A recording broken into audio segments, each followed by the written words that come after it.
Millions of Americans are going to be staying home for at least another month as President Trump extended social distancing guidelines to April 30th.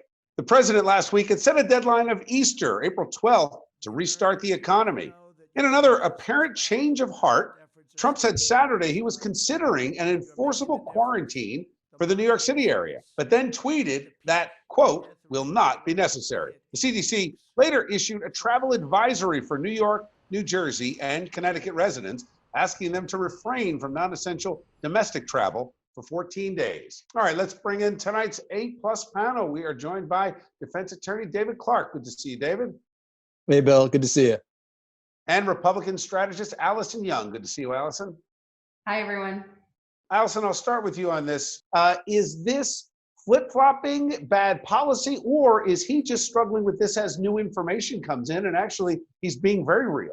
Every expert that's talking to him during this time has the best, the most up-to-date information, and he has to be the one to make the decision. So the fact that he's showing that he's being very real and taking their advice is exactly what you want to see right now. I think he's being very presidential. I don't totally agree with ALISON. I think, some people are applauding his willingness to be flexible, but other people are still concerned about the ratings, tweets, and just the information that's coming out that's not solid and that's not consistent. It seems that this is a scarier time for people because of the inconsistent messaging coming from governors, especially.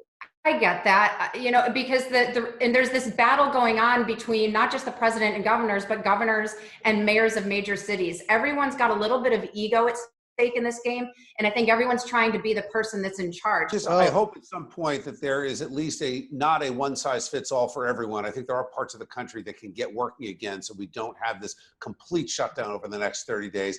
To me, it seems very rash, and what may work in New York City doesn't necessarily work in flyover country. Bill, to ALISON's point, the states and the federal government, they have different roles because there's the local versus the national. But one thing is there's a lot of ego involved, but really coronavirus is in control until it's flattened off and less people are getting sick instead of more people day by day. And, we have to work together as a whole nation, obviously. And so unless county lines are closed and state lines are closed, then looks like we're going to need a large-scale quarantine. That's just what I'm seeing. All right. Thank you, guys.